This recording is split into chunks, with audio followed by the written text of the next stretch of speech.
Bismillahirrahmanirrahim. Alhamdulillahi Rabbil Alamin. Wassalatu wassalamu ala Sayyidina Maulana Muhammadin wa ala alihi wa sahbihi ajma'in, amma ba'd. Rabbi yassir wa la tu'assir, Rabbi tamim bil khair. Rabbana shrah lana sudurana wa yassir lana umurana wa umural muslimin wahlul 'uqdatam min lisanina yafqahu qawlana.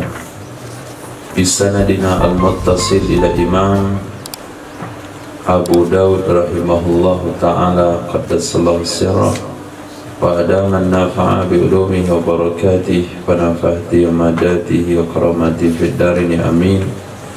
Babun fil mar'ati taral qudrata wa sufrata ba'da tuhri. Bab tentang wanita yang melihat warna keruh, kudrah, dan warna kuning setelah suci.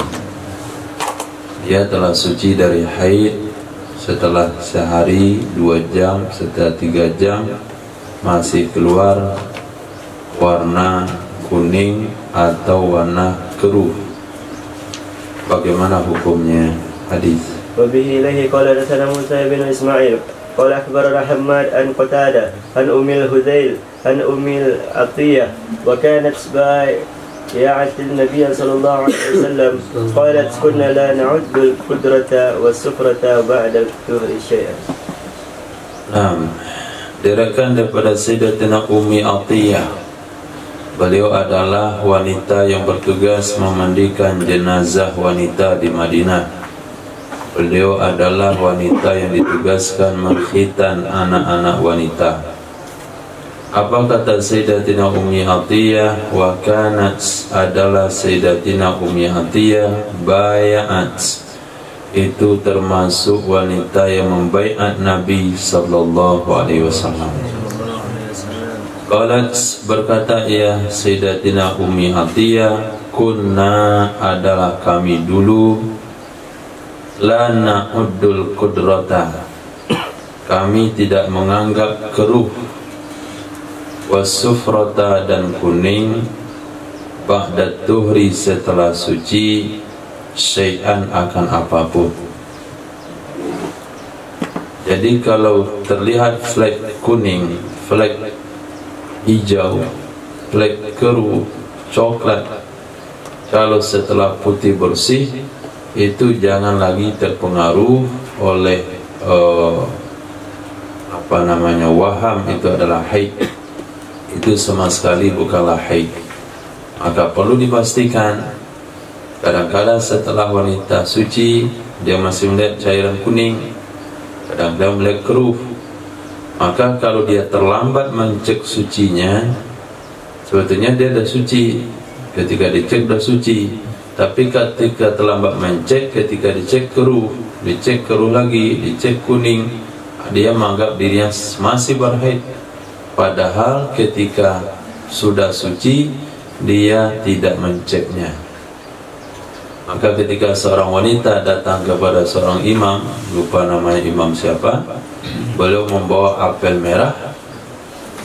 Kemudian imam itu belah apel tersebut, setelah belah kasihkan lagi kepada wanita itu. Nah, begitu aja cara bertanya. Wanita cerdas, ulamanya cerdas. Nah, bukan dikasih apel merah lalu dikupas dimakan, tapi dibelah 2. Kalaulah apel yang dimakan tentu bukan sebiji dikasih, 1 kilo 2 kilo mungkin. Nah, pertanyaan wanita itu adalah, saya mengalami haid, keluar darah merah seperti buah apel ini, kapan berhentinya wahai Tuhan Syekh? Belah 2. Nah, kalau dia ada putih kan isi apel ini. Nah, kalau dicek lagi dia masih bahaya, dicek lagi masih kuning, itu jangan sholat dulu. Dicelupkan lagi kapal, dikapas masih coklat, jangan sholat dulu. Dicelupkan kapal, kapas sudah putih, bening, nggak ada lagi kotoran sama sekali, maka dia sudah suci. Nah, setelah dicek putih seperti ini, setelahnya ada kemungkinan lagi warna keruh keluar, warna kuning keluar, maka itu bukanlah haid. Ya, ingat kata-katanya ba'dat tuhri. Nah, ba'dat tuhri. Tapi kalau setelah haid masih kuning itu haid juga. Belum pernah suci tapi keruh itu masih haid juga. Mungkin ini tidak akan menjadi buah pemikiran bagi antum. Nah, kecuali bagi orang-orang yang pernah ditanya tentang hukum ini atau Ismail. Nah, baru dia menjadi buah pemikiran. Ini masalah apa? Ada urusannya saya. Nanti baru tahu rasa. Hadis. Wabihi ilaihi qala hadatsana Musaddad qala hadatsana Ismail qala akhbarana Ayyub an Muhammad bin Sirin an Ummi Atiyah bimithlihi.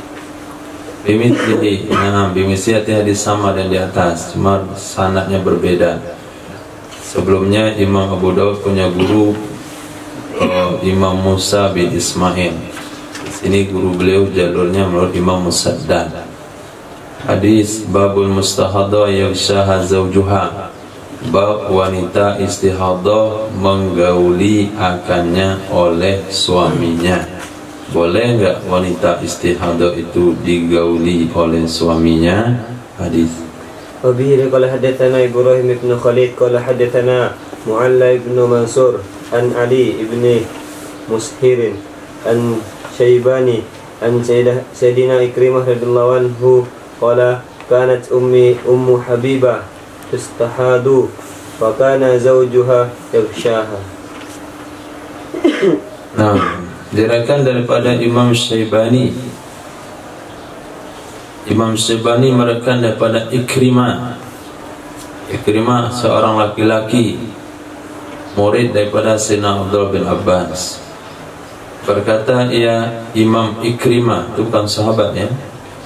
Bukan Sayyidina Ikrimah bin Abi Jahal, tapi sahabat tabi'in yang bernama Ikrimah. Qala berkata ia Ikrimah kanat Ummu Habibah, adalah Sayyidatina Ummu Habibah tustahadu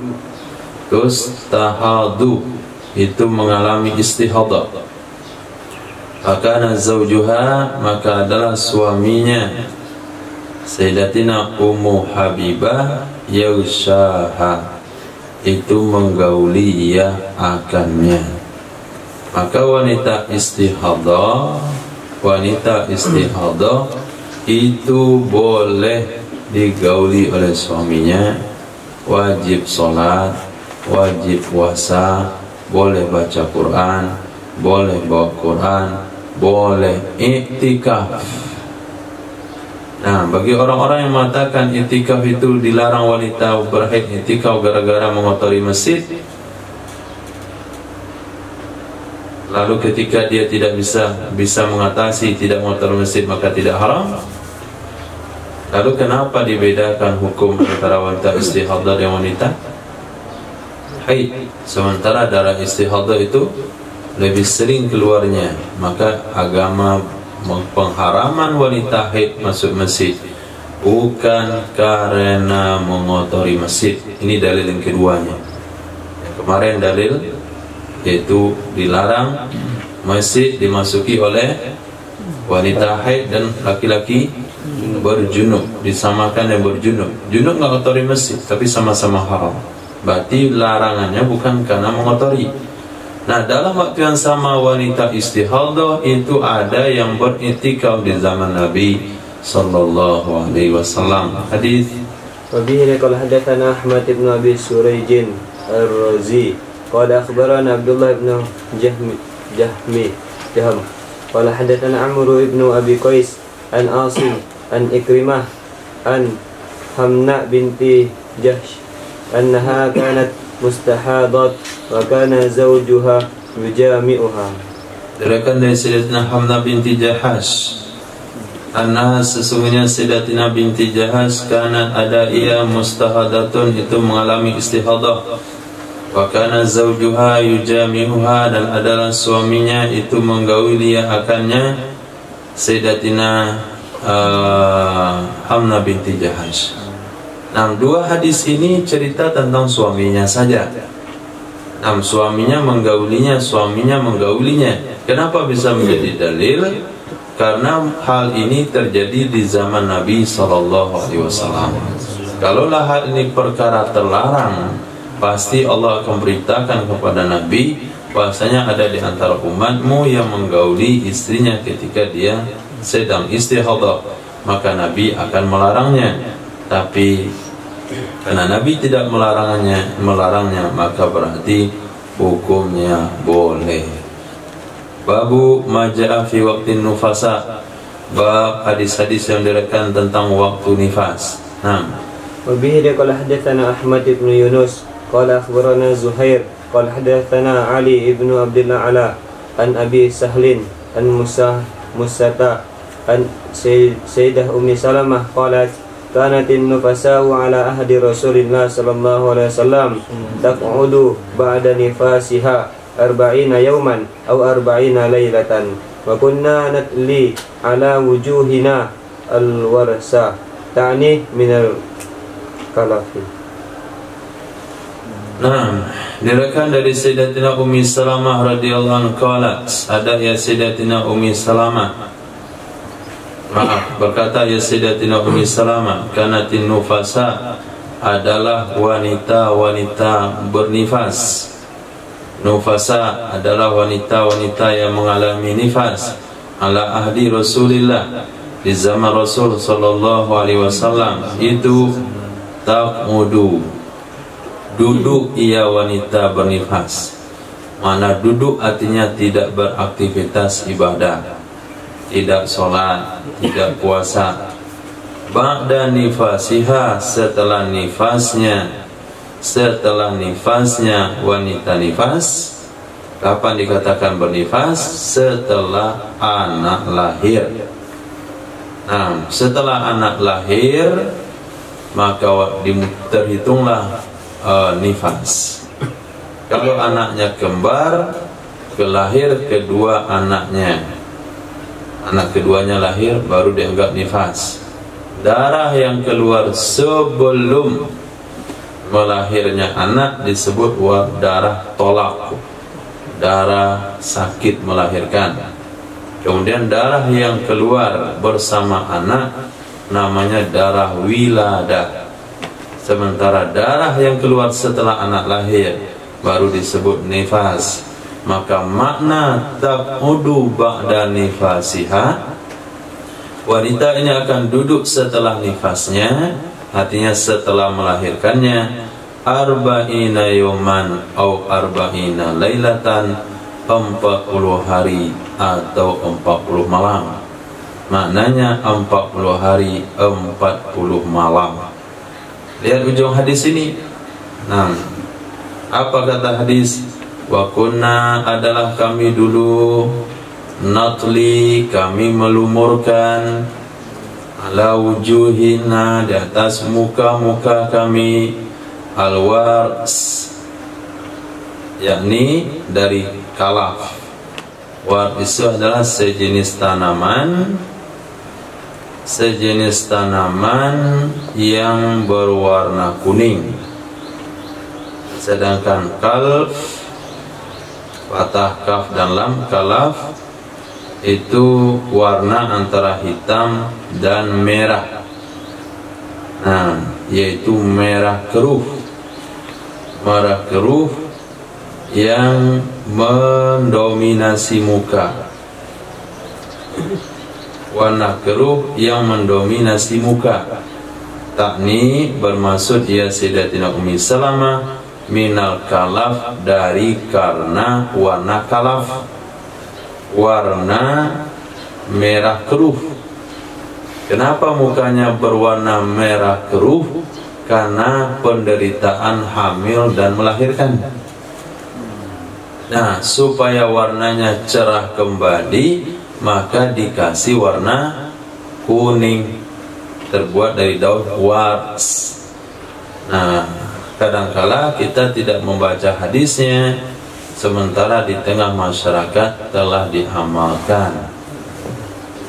Di kampung itu ada apa dilumuri? Daun apa? Tidak tahu. Nah, setiap kampung ada cuma di dahi saja, ada yang di seluruh muka. Itu menandakan dia baru melahirkan anak. Kalau kita tidak baca hadisnya karena hanya berdasar perbuatan orang kampung, dibilang khurafat. Nah, bid'ah, tak berdalil. Di zaman Nabi, karena wanita itu ketika hamil kemudian melahirkan, penderitaannya itu membuat warna mukanya itu jelek lah bahasanya, merah keruh. Tapi kalau warna merah campur putih kan bagus. Ini merah keruh. Nah, supaya enggak kelihatan jeleknya, maka dikasih warna kuning. Coba antum apa? Enggak pernah lihat. Enggak punya adik. Nah, ketika adik antum lahir, antum di mana?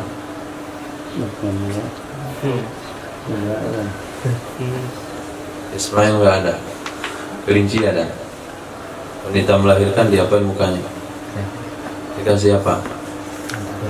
Enggak tahu juga. Perlu dikasih tahu. Nah, biar lebih sunnahnya kasih tahu, cari tahu apa itu waras. Mungkin saja bisa dijual di di bumbu-bumbu India. Karena India itu identik dengan bumbu dan ramuan-ramuan, karena negara tertua, termasuk negara tua. Nah, hadis.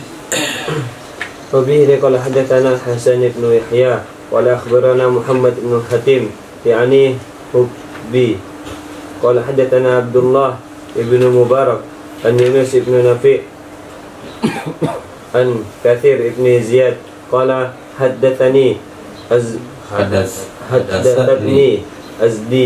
أزدية يعني مسة قالت حججت فدخلت على أم سلمة فقلت يا أم المؤمنين إن سمرة بن جندب يأمر النساء يقضين صلاة محيط فقالت لا يقضين كانت امرأة من نساء النبي صلى الله عليه وسلم تقعد في النفاس 40 ليلة لا يأمرها النبي صلى الله عليه وسلم بقضاء صلاة النفاس. Diriwayatkan daripada Kathir bin Ziyad, seorang tabi'in. Tabi'in ini meriwayatkan hadis daripada Mussah. Nah, Mussah adalah istri Sayyidina Samurah bin Jundub radhiyallahu anhu. Siapa Samurah bin Jundub? Sayyidina Abu Zar Al-Ghifari. Qalat, berkatalah Sayyidatina Mussah, hajjatu, aku melakukan ibadah haji. Padahal ala Ummi Salamah, maka aku masuk jumpa Sayyidatina Ummi Salamah. Fakultu, lalu aku katakan, ya Ummul Mukminin, sesungguhnya Samurah bin Jundub ya'murun nisa, dia menyuruh wanita-wanita yaqdina salatal mahid, mereka mengqadha salat waktu berhaid. Mereka mengqadha waktu salat berhaid. Faqalat, berkata ya Sayyidatina Ummu Salamah, la yaqdina, mereka tidak mengqadhanya, mereka tidak boleh mengqadhanya. Karena mar'ah adalah seorang wanita min nisa'in Nabi, dari istri-istri Nabi sallallahu alaihi wasallam, taqudu, itu duduk ia. Pati duduk tadi? Tidak beramal. Fi nifasi, dalam nifasnya. Siapa kira-kira wanita tersebut?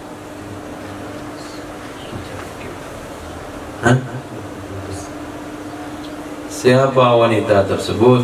Salah seorang wanita dari istri Nabi. Siapa?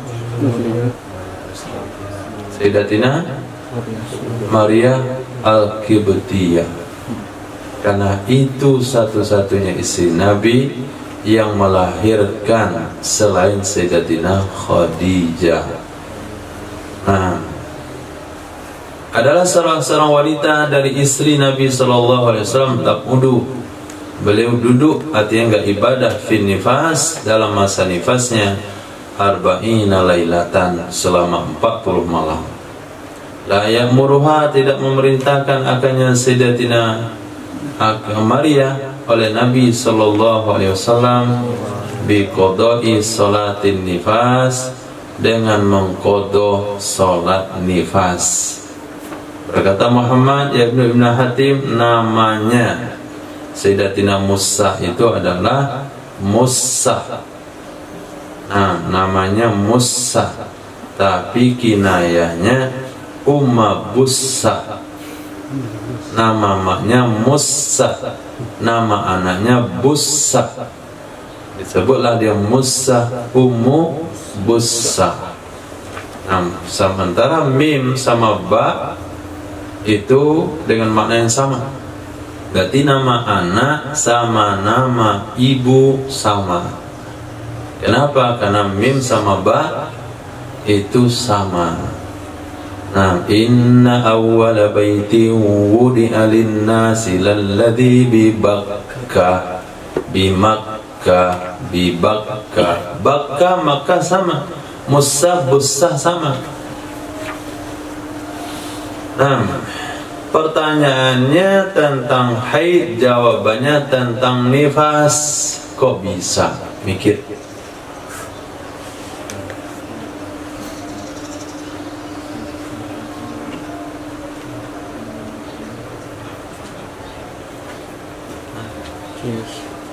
Apa kiasnya? Kalaulah nifas saja tidak diqadha, apalagi haid. Kenapa? Nifas lebih parah daripada haid. Nifas lebih parah pada haid. Nifas lebih parah pada haid. Wajar dong. Nifas nggak diqadha karena lebih parah. Nifas lebih jarang pada. Nifas jarang terjadi, itu saya nggak diqadha, apalagi haid yang tiap hari terjadi. Nifas saja yang jarang-jarang terjadi nggak diqadha, apalagi haid yang tiap bulan. Nah, berarti haid lebih parah pada nifas. Nah, kalau nifas lebih parah pada haid, wajar. Nifas suruh nggak diqadha karena lebih parah, haid suruh qadha karena nggak parah-parah kali. Tapi karena haid lebih parah pada nifas, nifas setiap lahir, belum tentu lahiran setiap tahun. Nah, sementara nifas tiap bulan, haid tiap bulan. Babul iktisali minal haid, bab mandi haid. Nah, hadits. وبه قال حدثنا محمد بن عمرو الرازي قال حدثنا سلامة يعني ابن فتلي قال أخبرنا محمد يعني ابن إسحاق عن سليمان ابن سحيم عن أمية بنت أبي صلت عن امرأة من بني غفار قد سمها لي قالت أردفني رسول الله صلى الله عليه وسلم على حكيبة رحله. Ardafani Rasulullah sallallahu alaihi wasallam ala hakibati rahli. Diriwayatkan hadis daripada Sayyidatina Umayyah binti Abi Salt dari seorang wanita dari Bani Ghifar.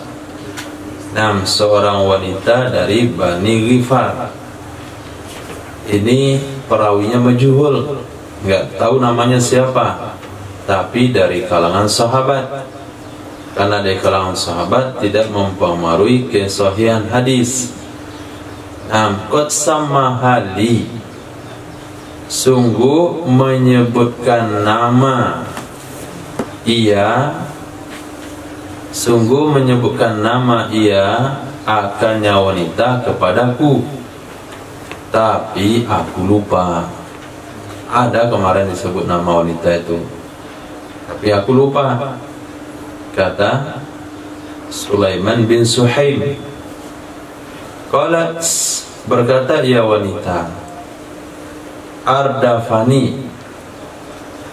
hamalani khalfahu ala zahrid dabba, ardafani membonceng akan aku oleh Rasul sallallahu alaihi wasallam ala hakibati rohli.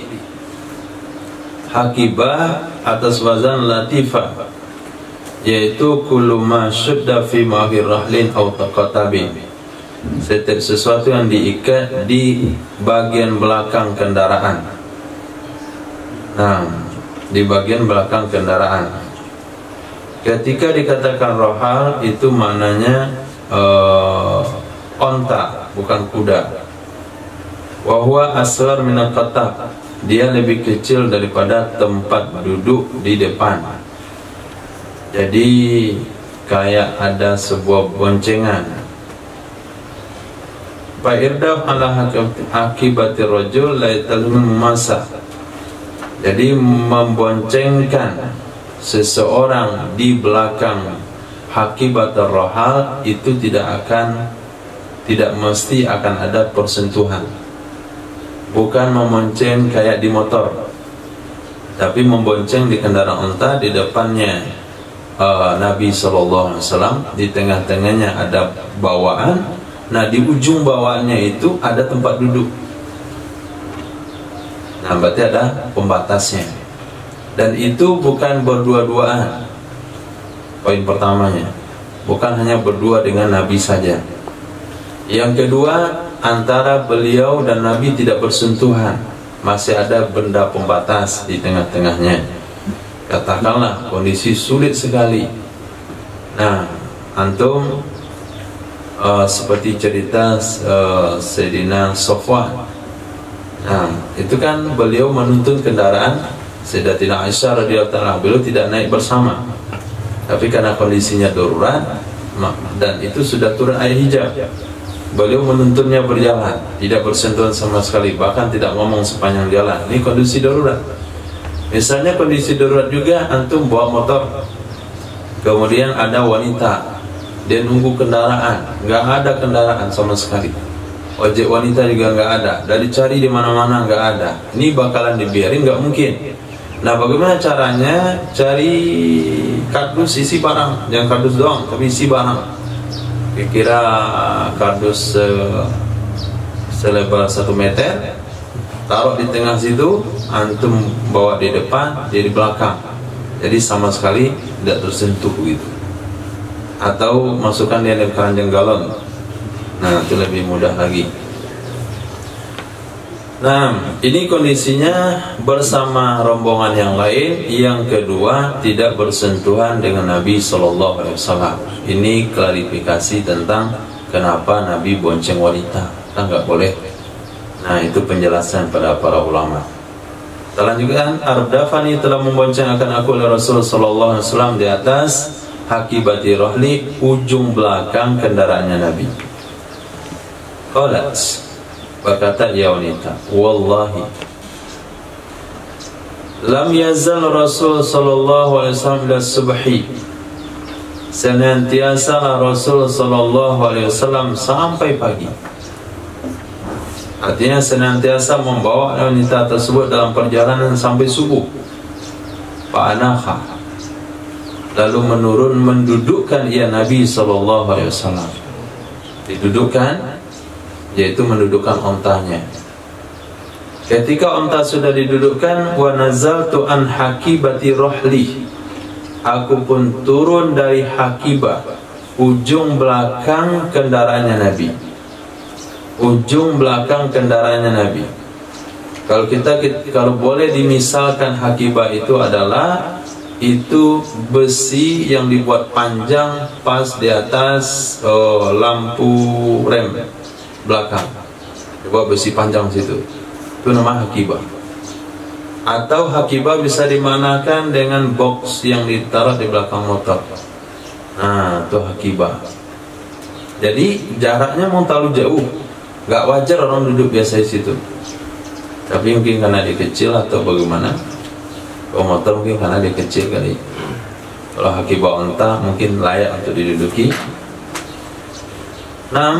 Wa nazaltu an hakibati rahli fa idza biha damun fa idza biha damun minni, ternyata dinya Hakibah ada darah. Ternyata tiba-tiba biha dinya Hakibah itu ada darah dari aku. Maksudnya darah aku keluar pas bonceng dengan Nabi dan tembus keluar kena Hakibah kendaraan Rasul. Nah Karim, bikin malu sebetulnya, tapi karena hukum tetap ceritakan. Nah, dan perawi pun menjaga, mungkin belum nggak lupa kali namanya, tapi sengaja ditutupi namanya karena ceritanya begini. Darahnya tembus kena kendaraan mobil, kendaraan Nabi. Kalau antum ditumpangin, perempuan misalnya tumpangin naik mobil ada orang, atau naik Maxim dia, turun dada darah di kursinya. Apa kira-kira yang mau dibuat? Hah? Fakanat awalu haidatin hittuha, maka ada ia darah itu awal haid yang aku alami haid akannya. Oh, itu lagi faktornya. Baru balik. Yang dibonceng ini bukan anak gadis, tapi anak baru balik. Antasan kecil bisa ditaruh di Hakibah. Qalat, berkata dia Sayyidatina Imra'ah Bani Ghifar, fataqabattu ila naqa wastahitu.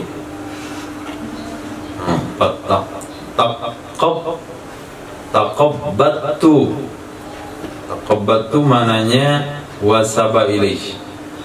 Nah, aku merapat ke onta. Nah, dipegangnya kaki onta. Wastahitu, aku malu. Falamma ra'a, maka tatkala melihat oleh Rasul sallallahu alaihi wasallam mabi, sesuatu yang menimpa diriku, itu malu sekali. Wa ra'ad dama, dan melihat dia Nabi akan darah. Oh, pantasan malu dia, berdarah tempat duduknya. Malaki, kenapa kamu? La'alaki nafisti, mungkin kamu haid. Nabi gak marah. Kenapa kamu? La'alaki nafisti, mungkin kamu haid. Qultu, saya bilang na'am. Berkata ya Nabi, fa aslihi min nafsik, perbaiki dirimu. Nah, dah beres sana, berberes. Gak usah diurus kendaraan ini, beres saja dari dirimu.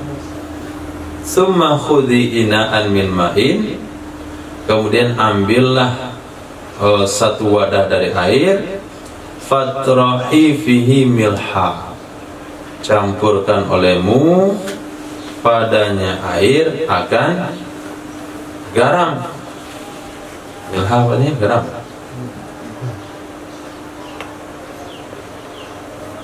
Milha, milhu mat'um, iya garam. Ambil air, campurkan garam. Summaghsili ma asabal Hakibah minad dam, kemudian cucilah sesuatu yang mengenai Hakibah dari darah.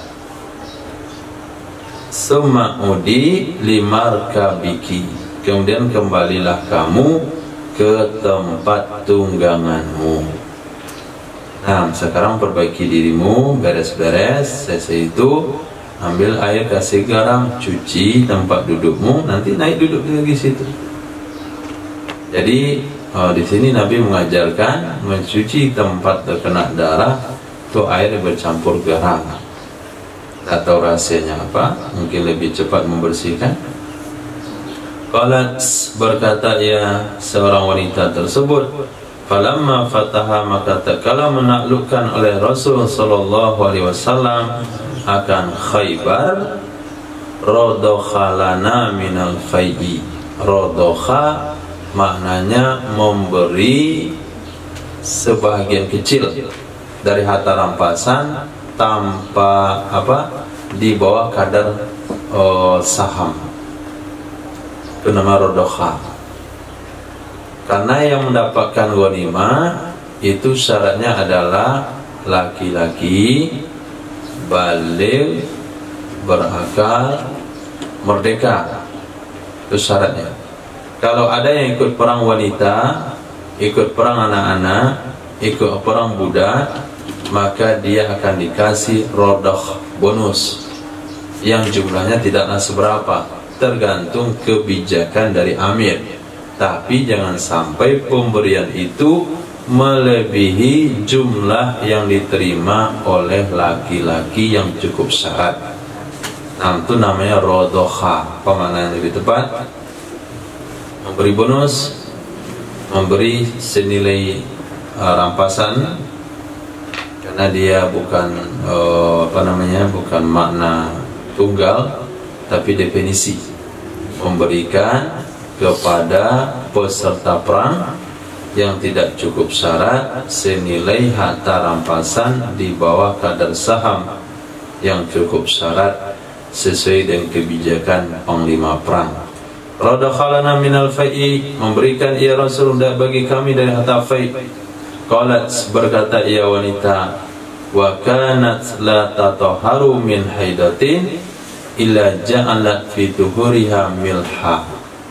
Ada ia seorang wanita, itu tidaklah dia bersuci dari haid kecuali dia memasukkan ke dalam air sucinya akan garam. Wa ausad bihi, dan dia berpesan dengannya melakukan tersebut, yaitu memasukkan garam. Ayyuja'ala fi ghusliha, bahwa diletakkan ia garam pada waktu memandikannya wanita ketika dia meninggal dunia.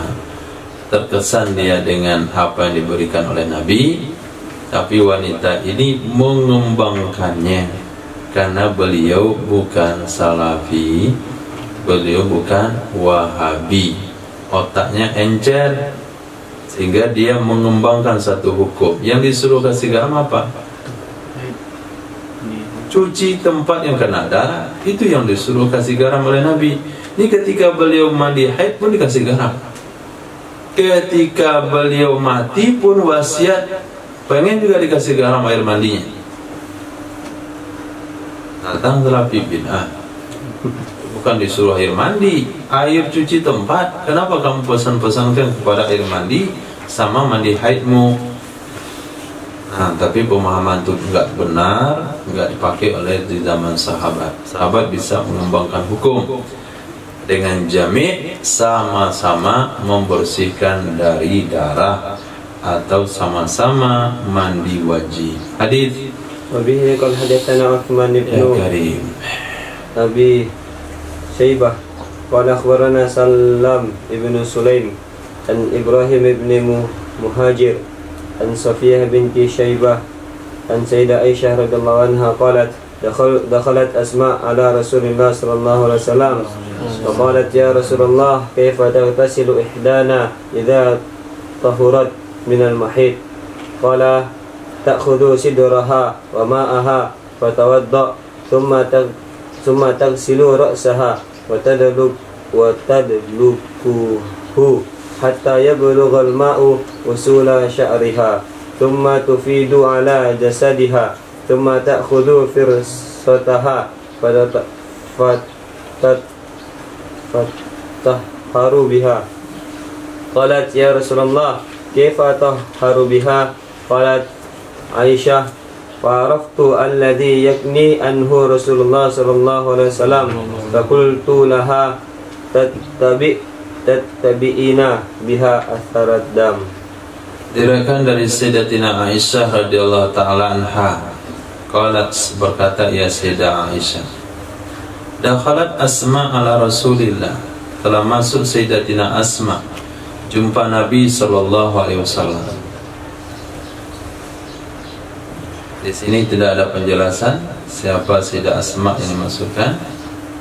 Faqalat, berkata ya Sayyidatina Asma, ya Rasulullah, kaifa taghtasilu ihdana, bagaimana mandi oleh salah seorang kami idza tahurat minal haid, apabila dia telah suci dari haid.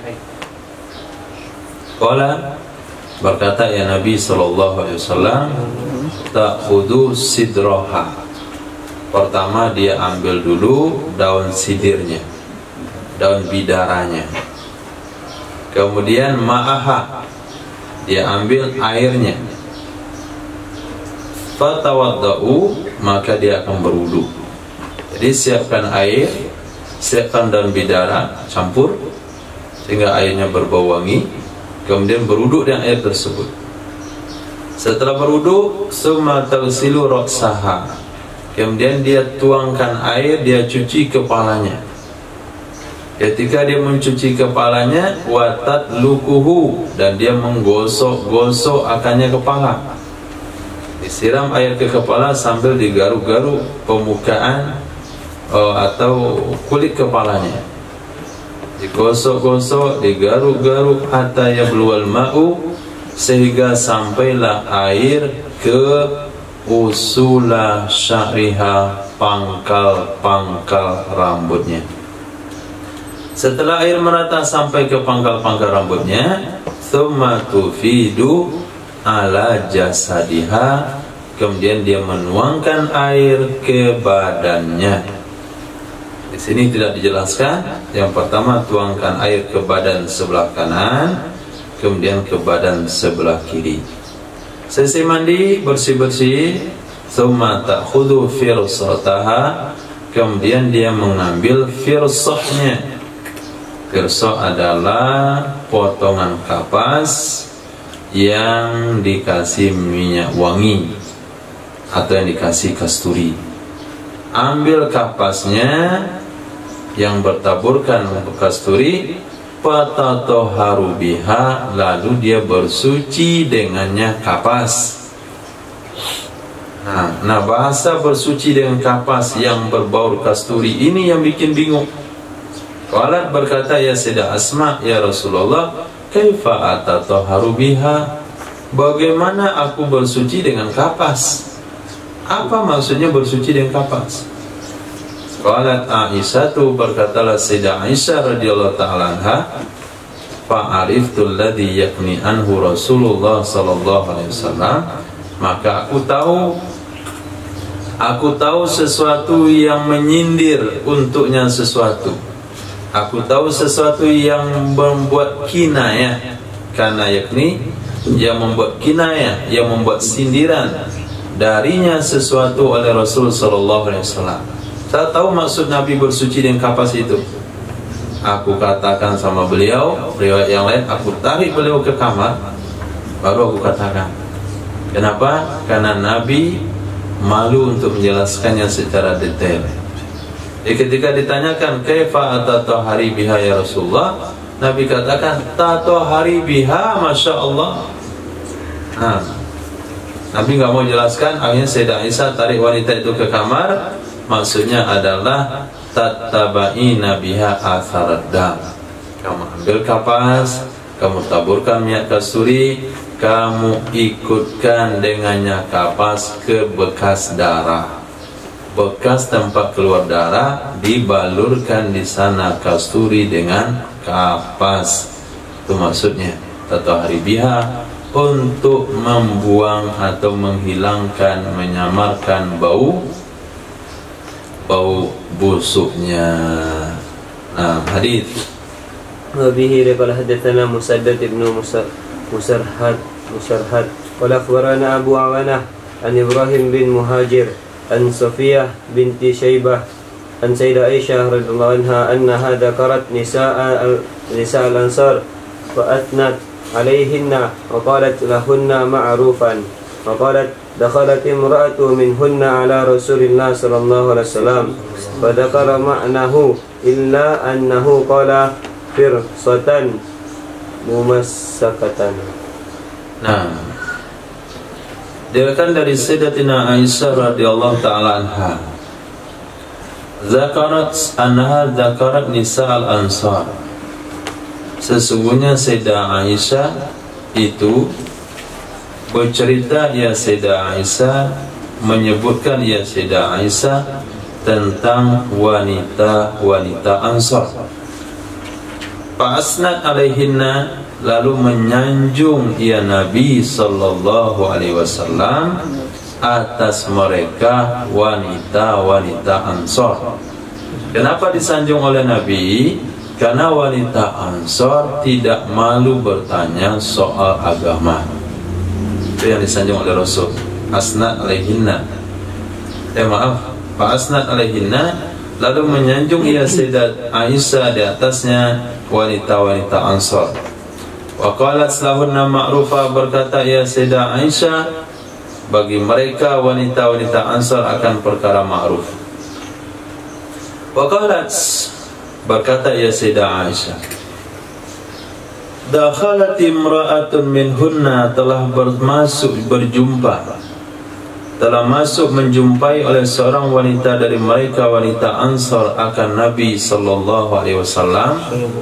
Fadzakara makna, lalu menyebutkan ia akan makna hadis di atas, yaitu seorang wanita berkata, ya Rasulullah, kaifa tasilu ihdana idza tahurat minal mahid?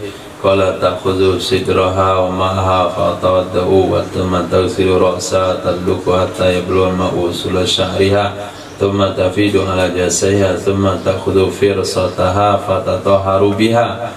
Persis hadisnya, hanya saja ada bedanya dikit.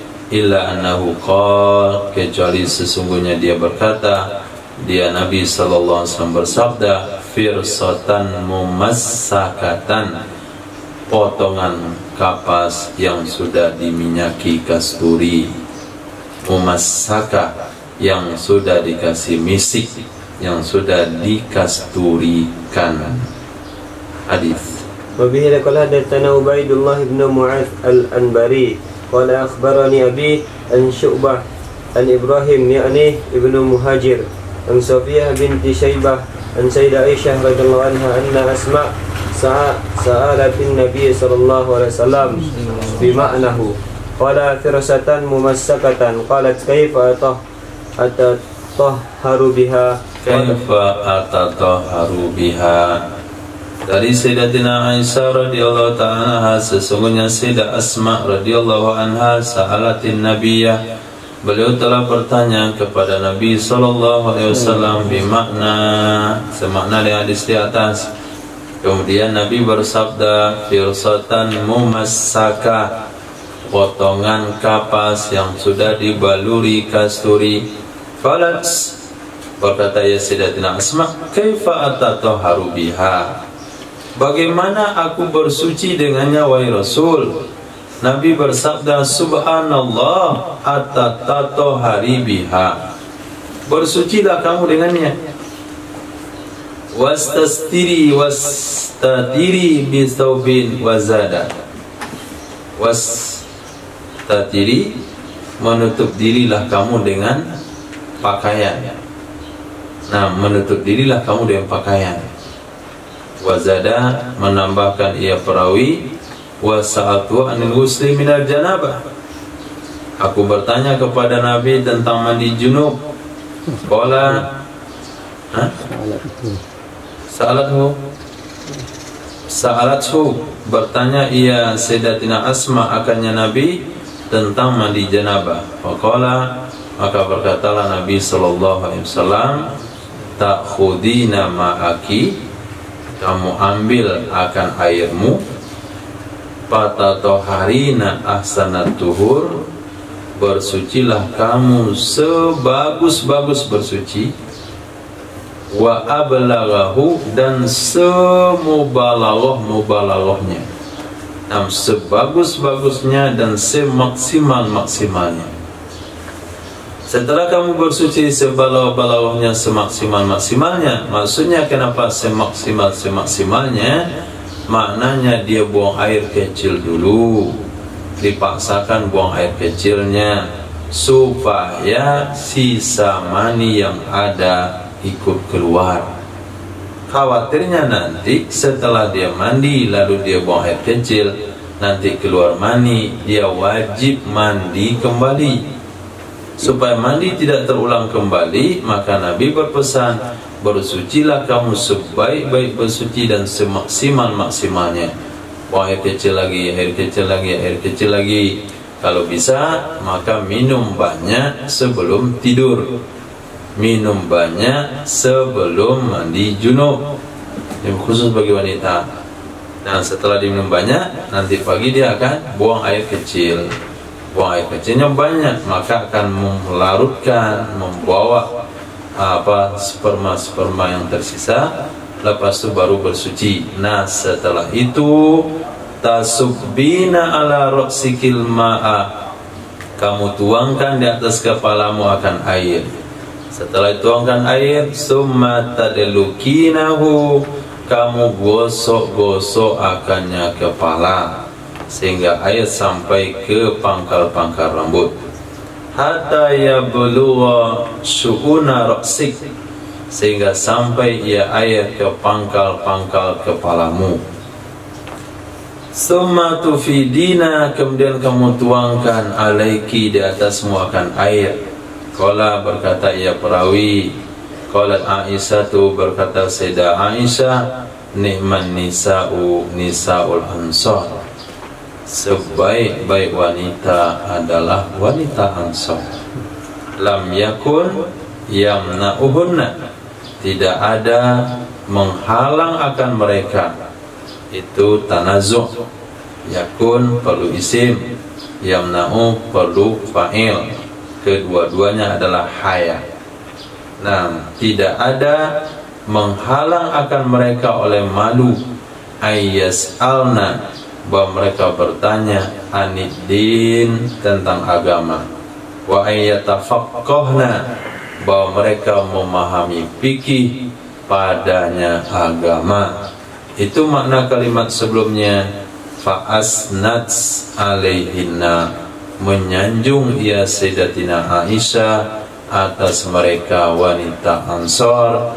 Berkata ia Sayyidah Aisyah tentang wanita Ansar akan yang ma'ruf. Apa sanjungannya? Ada pada hadis yang kedua, ni'man nisa nisaul Ansar, lam yakum yamna'una haya yas'alna aniddin wa yatafaqqahna fid din. Nah, kadangkala wanita dia tidak mau bertanya, katanya lebih menjaga privasi, menjaga harga diri. Masa tanya masalah hukum seperti itu. Oh, tampil dalam pengajian misalnya, so tanya, nah, bagaimana hukumnya begini-begini. Itu wanita Ansar. Nah, jadi jangan malu bertanya soal kewanitaan. Kenapa? Karena di rumah orang tuamu tidak berbicara tentang haid, dengan mak tidak bicara soal haid, di sekolah tidak belajar haid. Di mana wanita itu menyelesaikan kasus haidnya? Hah? Anak SMP, SMA, di mana dia menyikapi haidnya?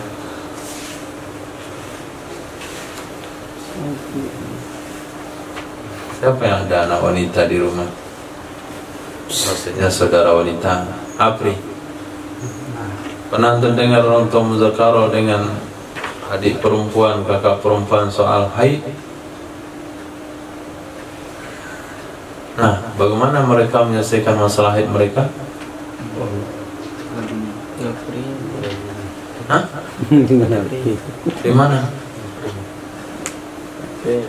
Di HP? Di Google? Oke, Google. Google itu baru ada beberapa tahun ini. Sebelumnya, di zaman ibu kita, di zaman nenek kita,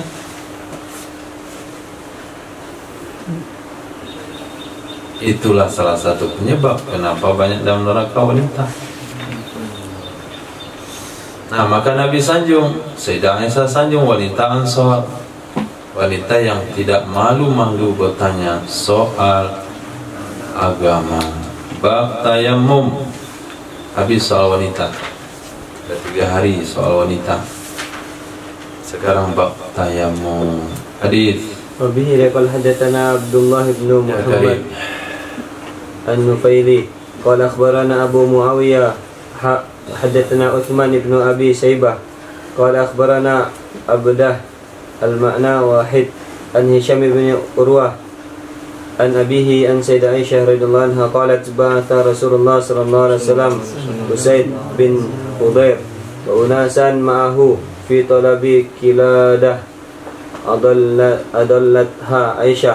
Nah, diriwayatkan daripada Sayyidatina Aisyah radhiyallahu ta'ala qalat, berkata ya Sayyidah Aisyah, ba'atha Rasulullah telah mengirim oleh Rasul sallallahu alaihi wasallam akan Sayyidina Usaid bin Khudair dan beberapa orang bersama beliau dalam misi talabi kiladah, mencari kalung. Adallatha Aisyah, yang sudah menghilangkan akannya kalung oleh Aisyah. Nah, jadi Sayyidah Aisyah kalau cerita sebut nama. Nah, pada beliau cerita qalat an Aisyah qalat, apa salahnya bilang adol tuha, kalung yang sudah aku hilangkan akannya. Tapi beliau gunakan bahasa adallatha Aisyah untuk jadi santunnya, yang menghilangkan akannya kalung oleh si Aisyah. Yang ngomong Aisyah itu sendiri. Fahadatil sholat, tibalah waktu sholat. Tiba waktu sholat. Fasallu bi ghairi wudu'in, mereka sholat tanpa wudu. Nah, mereka cari kalung, nggak ketemu air. Waktu sholat tiba, ya sudah langsung aja sholat, nggak ada wudu karena nggak ada air. Lalu mereka datang kepada Nabi sallallahu alaihi wasallam, fadzakaru dzalika lahu, mereka ceritakan hal itu kepada Nabi. Ya Rasul, kami atuh cari-cari kalung di tempat jauh, tinggal di belakang situ. Ini cerita ketika dalam perjalanan Sayyidah Aisyah hilang kalungnya. Ternyata kalungnya itu ada di mana?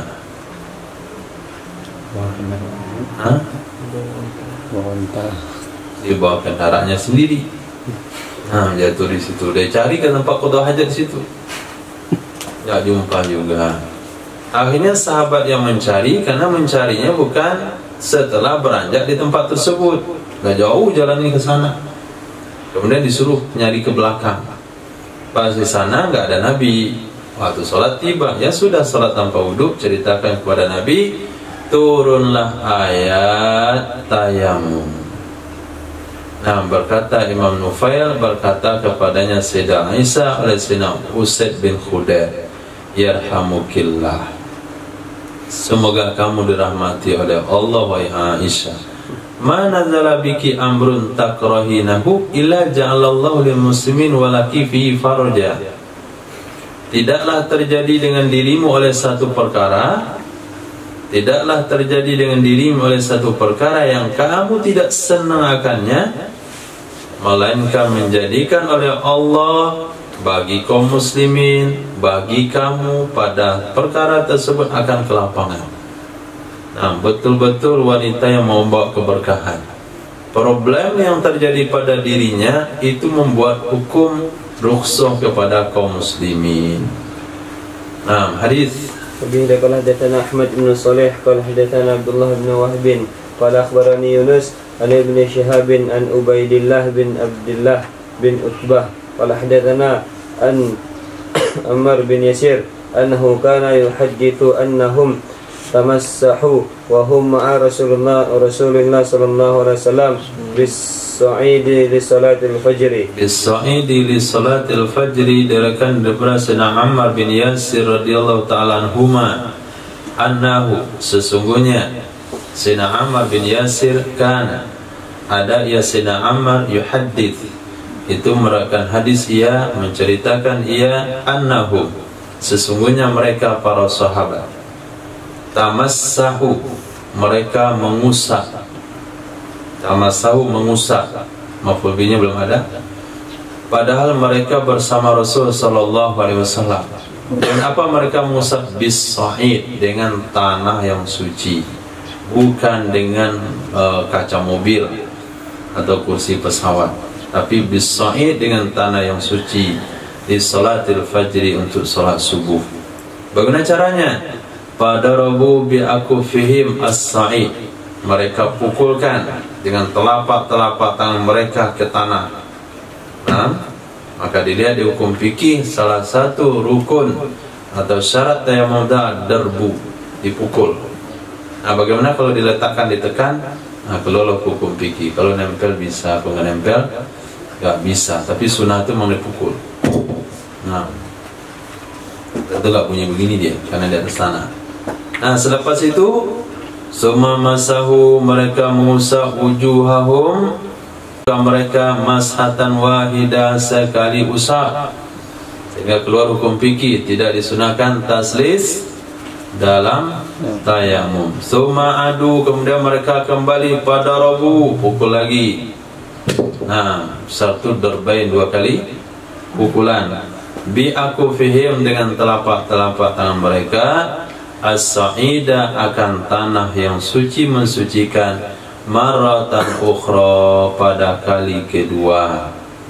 Pamasahu, lalu mereka mengusap, bi aidihim, dengan tangan-tangan mereka, kulliha, seluruhnya tangan, ilal manakibi wal abad, ke pundak, ke bahu-bahu, dan ketiak-ketiak. Min butuni aidihim, dari perut telapak tangan mereka. Nah, dari telapak tangan mereka ke pundak sampai ke ketiak. Jadi riwayat tayamum itu ada 3. Ada riwayat sampai ke ketiak, ada riwayat sampai ke siku, ada riwayat sampai ke pergelangan tangan. Imam Syafi'i mengambil sampai ke siku. Hadis وبه قال حدثنا سليمان بن داود المهري وعبد الملك بن شعيب عن ابن وهب نحو هذا الحديث قال قام المسلمون فضربوا بأكفهم التراب ولم يقبضوا من التراب شيئا فذكر نحوه ولم يذكر المناكب والأباط. قال ابن ليث إلى ما فوق المرفقين. Ya Allah, dari Ibnu Wahab akan ini hadis. Qala, berkata ya Sayyidina Ibnu Wahbin, qaumal muslimun, berdirilah orang-orang Islam, pada Rabu, lalu mereka pukul biakufihim, dengan telapak-telapak tangan mereka, at-turaba, ke tanah, walam yakbidu, mereka tidak menggenggam dari tanah akan sedikit pun. Artinya bukan digenggam, hanya ditempel dan nempel saja, enggak dikaut tanahnya. Fadzakara nahwa, lalu beliau menyebutkan ceritanya sesuai di atas, yaitu mengusap ke muka pertama, pukul lagi, usap ke tangan. Beliau tidak menyebutkan manakib wal abad, sampai ke bahu dan pundak dan ketiak. Berkata Ibnu Laits, ila ma fawqal mirfaqain, sampai ke atas 2 siku. Kalau Imam Al-Alim Rabbani Al-Faqih